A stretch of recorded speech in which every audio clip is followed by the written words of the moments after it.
अलैक्म, मैं हूं कलीमुल्ला। आज हम बात करेंगे तुर्की में मोबाइल और मोबाइल एसेसरीज का बिजनेस कैसे किया जा सकता है। इसका क्या तरीकाकार है। हमारे साथ हैं अली अकबर साहब। अस्सलाम वालेकुम सर, क्या हाल है। वालेकुम अस्सलाम कलीमुल्ला। मैं ठीक हूँ, आपका क्या हाल है? अल्हम्दुलिल्लाह सर, मैं ठीक हूँ। सर आप हमें बताएं कि तुर्की में मोबाइल और मोबाइल एसेसरीज का बिजनेस कैसे किया जा सकता है, इसका क्या पोटेंशियल है। जी कलीमुल्ला, बहुत अच्छा टॉपिक है आज का। बहुत शुक्रिया सर। जैसे कि हम सब जानते हैं कि मोबाइल अब हर बंदे की ज़रूरत है। यहाँ तक कि आप देखते हैं कि कलीमुल्ला भी अब मोबाइल के बगैर नहीं रह सकता। बिल्कुल सर। तो हर घर में और हर बंदे की एक एसेंशियल ज़रूरत बन गई है। और इसके बगैर आप दुनिया के साथ राब्ते में नहीं रह सकते, अपने दोस्तों के साथ, अपनी फैमिली के साथ और लोगों के साथ, और ना ही कोई बिजनेस कर सकते। तो अगर आप ट्रैवल कर रहे हैं या बिजनेस कर रहे हैं तो आपको मोबाइल की बहुत ज़्यादा ज़रूरत होती है। अब टर्की में तकरीबन 6 करोड़ टूरिस्ट सालाना आता है और 8 करोड़ टर्की की आबादी है। तो इसका मतलब 14 करोड़ आपका कस्टमर हो सकता है टर्की के अंदर। तो इस हवाले से जो टर्की के जो लोग हैं उनका पर कैपिटा भी पाकिस्तान की निस्बत जो है दुगना है, मतलब $12,000 तक पर कैपिटा पहुंच चुका है टर्की का। इसलिए जब हम देखते हैं तो टर्की सालाना 15 मिलियन मोबाइल्स जो है वो सालाना इंपोर्ट करता है। अब आप यहाँ से अंदाज़ा कर लें कि 80 मिलियन जो है उसकी आबादी है, जिसमें से वो 15 मिलियन मोबाइल इंपोर्ट करता है और 2 मिलियन जो है मोबाइल्स वो प्रोड्यूस करता है। और इसी तरह से टोटल जो है उसकी 17 मिलियन यानी 17 मिलियन की जो है वो ये सालाना उसकी खपत है टर्की के अंदर नए मोबाइल की। सालाना बात कर रहा हूँ।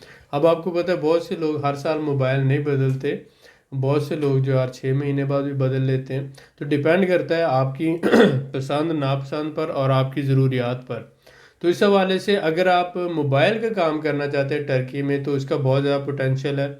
इसमें अगर हम देखते हैं कि टर्की एक ऐसा कंट्री है जो बड़ी तेज़ी से मैन्युफैक्चरिंग सेक्टर में और बिजनेस सेक्टर में बड़ी तेज़ी से ग्रो कर रहा है। और पिछले 10 साल में तकरीबन 10 से 15% हम हर शोबे में उसका ये देख रहे हैं कि ट्रेडिंग हो या मैन्युफैक्चरिंग हो उसमें तेज़ी आ रही है। और साथ ही साथ टूरिज़्म बड़ी तेज़ी से ग्रो कर रहा है। और रिसेंटली आपने देखा है कि टर्की का प्रॉपर्टी सेक्टर जब उसने ये अनाउंस किया कि वो डुअल नेशनलिटी देगा, जो लोग $2.5 लाख की इन्वेस्टमेंट करेंगे विद इन 3 मंथ्स वो पासपोर्ट ले सकते हैं। तो मिडल ईस्ट से और यूरोप से बहुत से इन्वेस्टर्स ने वहाँ पर इन्वेस्टमेंट की। और इसके साथ ही साथ यूरोप की बहुत सी बड़ी कंपनीज जो हैं वहाँ पे मैन्युफैक्चरिंग कर रहे हैं।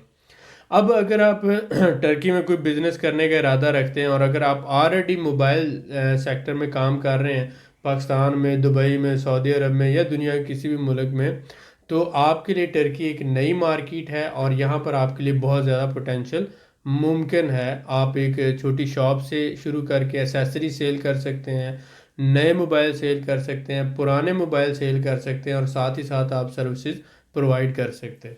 जी सर, माशाल्लाह, बहुत शुक्रिया आपका। सर मैं वेलकम। आपसे जानना चाहूँगा कि क्या तुर्की कोई मोबाइल बनाता है, इसका अपना भी कोई ब्रांड है क्या। जी कलीमुल्ला, टर्की जो है तकरीबन टर्की में 2 से 3 डिफरेंट कंपनीज हैं जी सर। जो मोबाइल बना रही हैं। उसमें एक तो टर्की की अपनी जो है वेस्टल के नाम से उसकी कंपनी है, वो होम अप्लाइंसेस भी बनाते हैं। उसके अलावा जो जदीद तरीन मशीनरी बनाते हैं, तो वो उन्होंने अपना एक मोबाइल भी लॉन्च किया है वेस्टल के नाम से। और इसी तरह से एसेल्सन जो है, एसेल्सन के नाम से आप उसको कह सकते हैं एसेल्सन। ये जो दूसरी कंपनी है जो टर्की के अंदर मोबाइल मैन्युफैक्चरिंग कर रही है, जैसे पाकिस्तान में क्यूब मोबाइल है या दूसरे मोबाइल हैं, तो ये जो है एसेल्सन और वेस्टल, ये दो बड़ी कंपनीज हैं जो टर्किश मोबाइल मैन्युफैक्चरर आप कह सकते हैं। ये मैन्युफैक्चरिंग करके आगे टर्की में, जैसे हमने बात की कि 2 मिलियन मोबाइल सालाना ये प्रोड्यूस करते हैं। तो उसके अलावा 15 मिलियन के करीब जो है मोबाइल पूरी दुनिया से इंपोर्ट होते हैं। तो टर्की में मोबाइल सेक्टर बड़ी तेज़ी से तरक्की कर रहा है, जिसमें नए मोबाइल के साथ साथ पुराने मोबाइल्स का भी बहुत तेज़ी से काम जो है बिजनेस ग्रो कर रहा जी सर, माशाल्लाह, बहुत शुक्रिया। सर है। जैसा कि आपने पुराने मोबाइल्स का भी जिक्र किया, तो मैं आपसे जानना चाहूँगा जी जी। कि क्या तुर्की में यूज्ड मोबाइलों का भी कारोबार किया जा सकता है। जी बिल्कुल, आप देखें कि पाकिस्तान हो, इंडिया हो, दुबई हो, जी दुनिया का सर। कोई भी मुल्क हो, हत्ता कि अमेरिका भी जो पुराने मोबाइल बेचता है बिल्कुल ठीक तो हो। पाकिस्तान खरीदता है। जी तो सर। इसी तरह से दुनिया का कोई भी मुल्क हो वहाँ पर यूज़ मोबाइल का काम होता है, क्योंकि दुनिया के हर मुल्क में तीन तबके पाए जाते हैं। एक लोग गरीब होते हैं, एक दरमियाने तबके के होते हैं और एक अमीर होते हैं। अमीर जो है वो उनका कोशिश होती है कि हर 6 माह बाद वो अपना मोबाइल चेंज करते हैं, और गरीब जो है वो 4 से 5 साल या 3 साल एक मोबाइल को लेके चलते हैं जब तक कोई नए फीचर्स की उसकी ज़रूरत ना हो। तो इस तरह से ये होता है कि जो नए मोबाइल हैं वो परचेज होते रहते हैं, और साथ ही साथ जो पुराने मोबाइल्स हैं उनकी भी मार्केट बनती रहती है। तो इसके साथ साथ अमेरिका से, कनाडा से जो है मुख्तलिफ लोग वो मोबाइल, यूज़ मोबाइल जो है जिनके अंदर स्पेशली आईफोन्स आ जाते हैं, ये इंपोर्ट करके इनको फिर आगे वो रीसेल करते हैं। और इसके साथ साथ इसके दुकानों पर भी होता है, डिस्प्ले सेंटर्स के ज़रिए भी रीसेल होती है। उसके अलावा ऑनलाइन जो टर्की की 8 से 10 बड़ी साइट्स हैं जो ऑनलाइन यूज्ड मोबाइल सेल करती हैं, और उसके उसमें आप यूज़ लैपटॉप भी बाय कर सकते हैं, यूज़ मोबाइल भी बाय कर सकते हैं।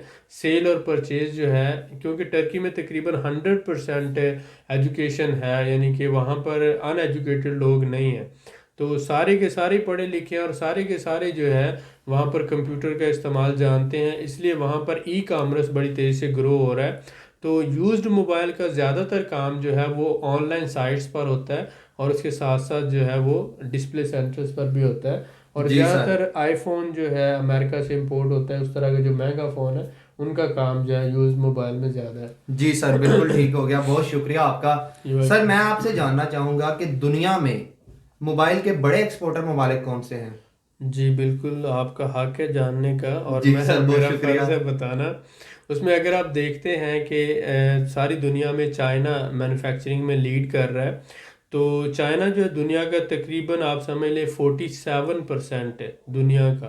47% जो है जितने मोबाइल्स पूरी दुनिया में यूज़ होते हैं उनका 47% जो है वो प्रोवाइड करता है चाइना। और उसके बाद वियतनाम आ जाता है, तकरीबन 14% वियतनाम प्रोवाइड कर रहा है। हांगकांग जो है तकरीबन 12% है। नीदरलैंड जो है वो 5.5% है, और अमेरिका जो है 3.8% प्रोवाइड कर रहा है। इसी तरह चेक रिपब्लिक है 2.5, जर्मनी 1.9 है। साउथ कोरिया जिसे हम समझते हैं एलजी और सैमसंग का घर है, ये सिर्फ 1.8% पूरी दुनिया के मोबाइल्स का प्रोवाइड कर रहा है। सिंगापुर 1.8 है, और ऑस्ट्रिया 1.5% है, स्लोवाकिया है, और इसके साथ साथ इंडिया 1.2% आ गया। स्वीडन जो है 0.9% है, यूके 0.6 है, और इसके साथ साथ लग्जमबर्ग। तो अगर हम देखते हैं हांगकांग को और चाइना को अगर हम मिला लेते हैं तो मोर देन 50%, यानी 55% सिर्फ हांगकांग और चाइना ही दे रहे हैं। तो मैं बड़े 5 जो एक्सपोर्टर हैं मोबाइल के वो आपको दोबारा बताना चाहूँगा, जिनमें आप चाइना और हांगकांग को एक ही कंसीडर करके 55% कर लें। उसके बाद वियतनाम जो है वो तकरीबन 14% है, और उसके बाद आ जाता है नीदरलैंड 5.5, और यूएसए और चेक रिपब्लिक। ये जो बड़े एक्सपोर्टर्स हैं जिनके अंदर वियतनाम का आ गया, चाइना का आ गया, नीदरलैंड और अमेरिका, तो ये बड़े टॉप 5 हैं जो पूरी दुनिया में ज़्यादा से ज़्यादा मोबाइल जो है वो प्रोड्यूस करके एक्सपोर्ट करते हैं। तो इस हवाले से आप ये देख सकते हैं कि हांगकांग जो है वो और चाइना ये लीड कर रहे हैं। जी सर, माशाल्लाह आपने बड़ी कीमती मालूमात से आगाह किया। जी जी। सर मैं आपसे जानना चाहूँगा कि दुनिया में मोबाइल के बड़े इंपोर्टर ममालिक कौन से हैं? जी ऑलमोस्ट आप ये देखें कि पूरी दुनिया ही मोबाइल इंपोर्ट करती है मैन्युफैक्चरर्स के अलावा। बिल्कुल सर। लेकिन जो जिनकी आबादी ज़्यादा है उनको ज़्यादा इंपोर्ट करना पड़ता है। तो इस तरह से अगर हम देखते हैं कि टेक्नोलॉजी के हिसाब से अमेरिका जो है वैल्यू के हिसाब से पूरी दुनिया में सबसे बड़ा इंपोर्टर है मोबाइल्स का। उसके बाद अमेरिका के बाद आ जाता है हमारे पास जापान है, उसके बाद नीदरलैंड है, जर्मनी है, यूएई आता है, क्योंकि यूएई से आगे फिर अफ्रीका बहुत सा री एक्सपोर्ट हो जाता है मोबाइल, और यूके है, उसके अलावा चेक रिपब्लिक है, फ्रांस है, रशिया जो है ये आ जाता है टॉप इंपोर्टर्स में, कनाडा है, मैक्सिको है, सऊदी अरेबिया, सिंगापुर आ जाता है, और इसके साथ साथ ऑस्ट्रिया आ जाता है। तो अगर हम देखते हैं अमेरिका, जापान, नीदरलैंड, जर्मनी और यूएई और सऊदी अरेबिया ये टॉप इंपोर्टर कंट्रीज़ में आ जाते हैं। जी सर, माशाल्लाह बहुत शुक्रिया।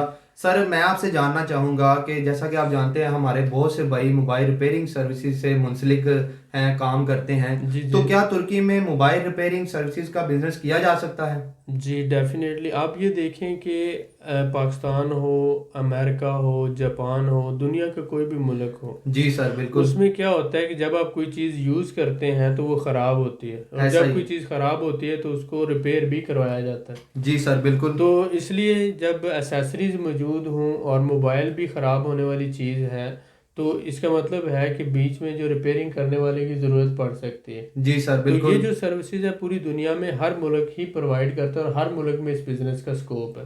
जबरदस्त तो हो गया अगर सर। आप पुराने मोबाइल सेल कर रहे हैं, नए मोबाइल सेल कर रहे हैं और साथ साथ रिपेयरिंग सर्विसेज भी दे रहे हैं, तो ये एक बहुत अच्छा पोटेंशियल है। जी तो सर हमारे यहाँ क्योंकि बहुत से पाकिस्तानी भाई मोबाइल रिपेयरिंग सर्विसेज और मोबाइल सेल एंड सर्विसेज में मुंसलिक हैं, बिल्कुल दुबई सर में, ऐसा ही सऊदी है। अरेबिया में, पाकिस्तान में।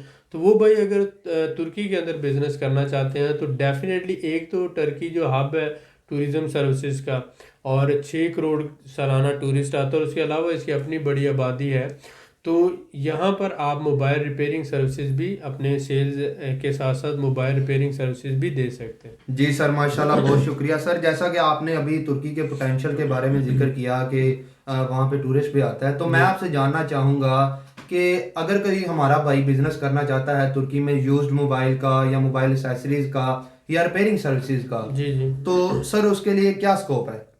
जी बिल्कुल, ये डेफिनेटली। अब जब देखते हैं हम स्कोप की, जब हम बात करते हैं तो हम ये देखते हैं कि टर्की में जो आने वाला टूरिस्ट है वो ज़्यादातर यूरोपियन है, जी सर। और ज़्यादा से ज़्यादा टूरिस्ट जो होता है वो फेरी सर्विसेज के ज़रिए आता है या क्रूज़ेज़ के ज़रिए आता है।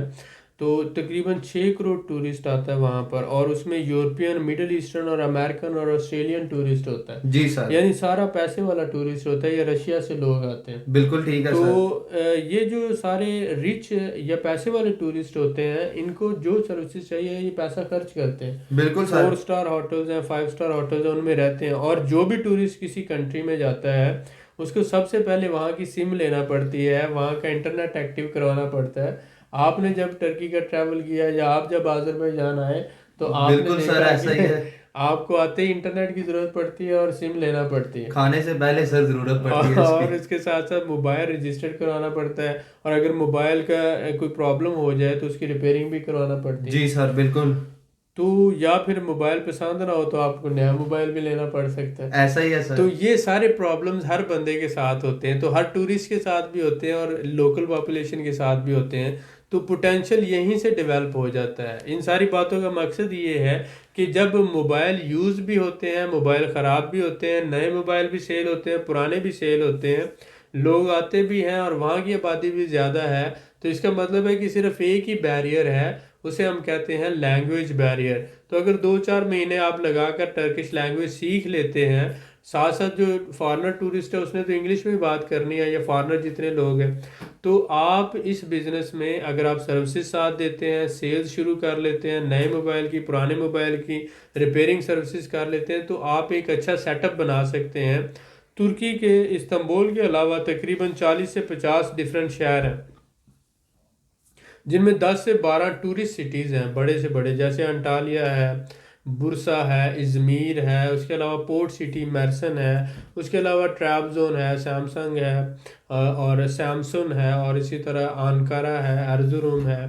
तो ये डिफरेंट सिटीज़ हैं। आप किसी भी शहर में अपनी शॉप बनाकर सेल्स एंड सर्विसेज भी दे सकते हैं, एसेसरीज भी सेल कर सकते हैं। उसके साथ साथ अगर आप ऑलरेडी बिजनेस कर रहे हैं, चाइना से पार्ट्स मंगवा रहे हैं, तो आप होलसेल का काम भी कर सकते हैं। यानी आप पे डिपेंड करता है कि आपके पास कैपिटल कितना है, एक्सपीरियंस कितना है। लेकिन हमारा इस वीडियो के थ्रू आपको बताने का ये मकसद है कि इस बिज़नेस का भी पोटेंशियल है। अगर आप बिज़नेस को कंसिडर करते हैं और अगर इस बिज़नेस में आपका एक्सपीरियंस है, तो आप ये बिज़नेस भी कर सकते हैं और इसमें भी बहुत अच्छा मुनाफा है। जी सर माशाल्लाह, आपने बहुत ही कीमती मालूमात से आगाह किया। मैं आपका बड़ा शुक्रगुजार हूँ सर। वेलकम। मजीद मालूमात के लिए हमारे चैनल को सब्सक्राइब करें, वीडियो को लाइक करें और शेयर करें, बेल आइकन को जरूर प्रेस करें ताकि हमारी अगली वीडियो आपको मिल सके। अल्लाह हाफिज।